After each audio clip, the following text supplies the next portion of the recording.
այո, Արցախի ազատագրման համար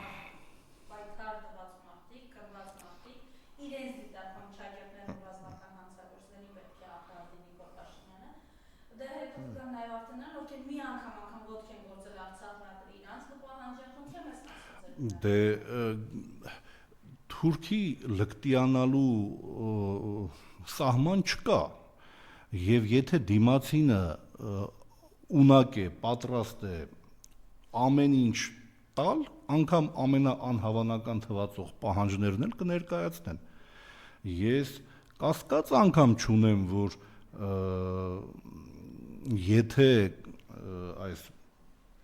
դավաճանական մարգինալական ուրեմն այս բանում, ամբողջի մեջ տիրի այն գաղափարը, որ իրենք կարող են դա անելու մնալ անպատիժ, ապա կգնան այդ քայլին, կասկած անգամ չունեմ։ Պարզապես իրենք հասկանում են, որ իրենք հենարան հանրության մեջ չունեն, որովհետև Սեյրան Օհանյանին, նախագաներին հանձնել թշնամուն, գիտեք, սա ուղղակի տրիվիալ դավաճանություն չի, իրենք ասում են, Մարիամ ջան, իրենք այնպես չի, որ չեն ասում, ես եմ ենթադրում, թուրքերը շատ հստակ են ասում,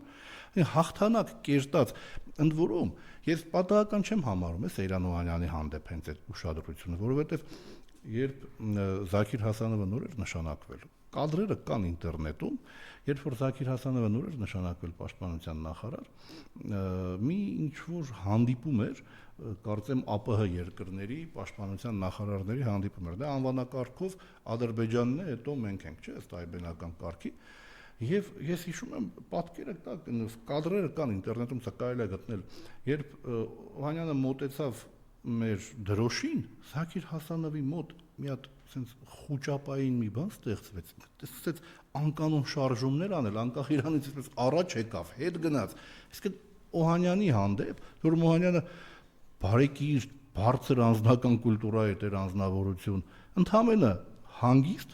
բայց հաղթողի վեհությամբ ու հանգստությամբ գնում էր մեր դրոշի մոտ կանգնելու այդ ընդհանուր ֆոտոն բանանելու համար։ Ես այս կադրերը շատ լավ եմ հիշում։ Ես հիշում եմ նաև թե ինչպես էր նախկին ՀԱՊԿ գլխավոր քարտուղար Բորդյուժան Օհանյանին ասում լեգենդար անձնավորություն։ Բա իհարկե Ադրբեջանում կցանկանան տեսնել Օհանյանին բանում, դատապարտյալի կարգավիճակում։ Նախագահների մասին առհասարակ ոչինչ չեմ ասում։ Նախագահները կերտել են, կայացրել են եւ նախագահների օրոք մենք ունեցել ենք հաղթողի դիվանագիտություն, հաղթանակ կերտողի, հաղթող դիվանագիտություն, այո, մենք դանդաղ քայլ առ քայլ այլ կերպ հնարավոր էլ չէր, բայց մեր շահերը առաջ էինք մղում եւ ոչ մի զիջում ըստ էության ադրբեջանական կողմին երկու նախագահների օրոքել եւ առաջինի օրոքել իդեպ մենք չենք արել զիջումներ դիվանագիտական հարթակում չեն եղել բացի մինչեւ այս ուրեմն համազգային խայտառակության իշխանության գալը պարզ է որ այստեղ հայ ժողովրդի մեջքը կոտրելու խնդիր կա դրված եւ Հաջիևը ասում է մի բան որի հետևանքը կարող է լինել այն որ մենք ուղղակի որպես հավաքականություն որպես քաղաքակրթական միավոր որպես աշխարհակաղակական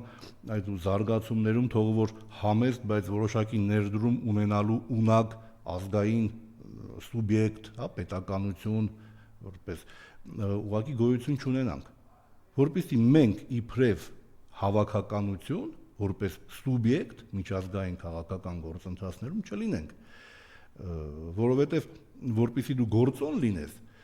պետք է հենվես քո առաքինի այդ հաղթանակ կերտող այդ ինչ որ առաքինությունների վրա քո հաղթական պատմության վրա ազգային ինքնությունը ձևավորող ինչ որ շատ կարևոր սիմվոլիկ իրադարձությունների վրա նաև անձանց ովքեր այդ հաղթանակը կերտել են Հիմա երբ որ դու ազգին զրկում ես հաղթանակի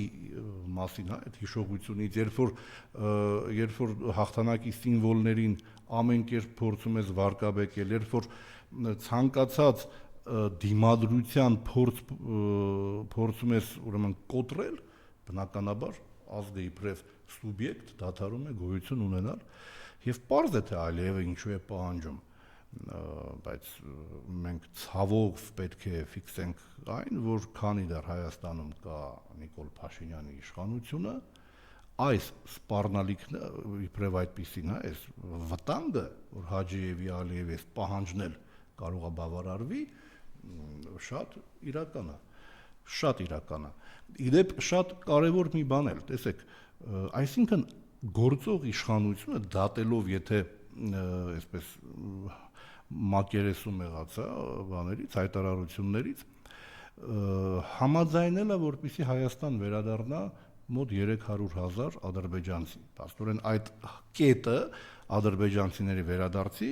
դատելով ադրբեջանական հայտարարություններից, Ադրբեջանի պաշտոնյաների, կարծես թե համաձայնեցված է։ Հիմա հայկական ԽՍՀ-ն թողել են մոտ 190,000 ադրբեջանցիներ, որում այս մարդիկ իրենց գույքը փոխանակել են Ադրբեջանի տարբեր հատվածներում, այսինքն նկատի ունեմ Արցախը, Ադրբեջանի տարբեր հատվածներում բնակվող մեր հայրենակիցների այդ գույքի փոփոխություն ա եղել 88-ի հոկտեմբեր-նոյեմբեր ամիսներից սկսվել այս գործընթացը 89 թիվ մինչև 90 թվականի սկիզբ Բաքվի ջարդեր, հետո արդեն մեր ուրեմն Ադրբեջանում ապրող մեր հայրենակիցների մյուս հատվածով չէր հասցրել այդ գույքային փոփոխությունները անելով գալ Հայաստան կամ տեղափոխվել այլ երկիր, Խորհրդային Միության այլ հատված, այն ժամանակ դեռ Խորհրդային Միությունը կար։ Այդ հատվածով չէր հասցրել մազապուրց կոտորածներից մի կերպ փրկված ամեն ինչ կորցնելով եկավ ու ապաստանեց Հայաստանում կամ ԽՍՀՄ այլ հատվածներում։ Հիմա ինչու 300,000, ինչու պետք է առհասարակ այս հարցը բարձրանա, չէ՞ որ նախկինում նման հարց դրված չի եղել, որովհետև կոնֆլիկտի տրամաբանությամբ Ադրբեջանում հայ ժողովրդի, Ադրբեջանի տարբեր հատվածներում հայության կոտորածին հաջորդել է մասսայական գաղթը եւ էթնիկ զտումը։ Այստեղից ադրբեջանական ուրեմն բնակչության հանդեպ որևէ բռնություն այստեղ չի եղել, սա փաստ է, մասսայական կոտորածներ չեն եղել եւ ուղղակի երբ Ադրբեջանից գալիս էին մազապուրտ փրկված մեր հայրենակիցները ամեն ինչ կորցրած, սա Սումգայիթից ընդ որում ամեն ինչ սկսվեց, սա խթանեց շատ պարզ մի դիրքորոշում, որ այստեղ ապրող ադրբեջանցիները բարոյական իրավունք չունեն լինել, որովհետև եթե կոնֆլիկտի տրամաբանությամբ ես ամեն ինչ նայում, եթե քեզ ցավեցնում են, դու չես կարող կանգնել ու սպասել մինչև քեզ լիովին այսպես բան անեն, ոչնչացնեն, բայց այստեղ ադրբեջանցիները կոտորածի չենթարկվեցին, հանգիստ իրենց գույքը փոխանակեցին, հայերի հետ Ադրբեջանից այստեղ Ադրբեջանը թողել է մոտ 300,000 հայ, առնվազն այդ 300,000-ի կեսը մազապուրց փրկվել է կոտորածներից, մի մասն էլ կոտորվել է, այսինքն նկատի ունեմ Արցախը։ Արցախը ես չեմ էլ համարում Ադրբեջան, անգամ այն ժամանակ,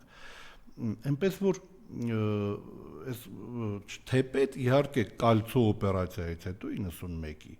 հետո նաև 92-ի Շահումյանի անկումից հետո նաև բուն արցախյան հատվածից հյուսիսից էլի մենք գաղթականների հոսք ենք ունեցել։ Հետևաբար այս թեման առհասարակ չպետք է բարձրանար, այստեղ ադրբեջանցիների վերադարձի խնդիր ուղղակի չպետք է լիներ, որովհետև համարժեքության խնդիր կա, բա մեր գաղթականները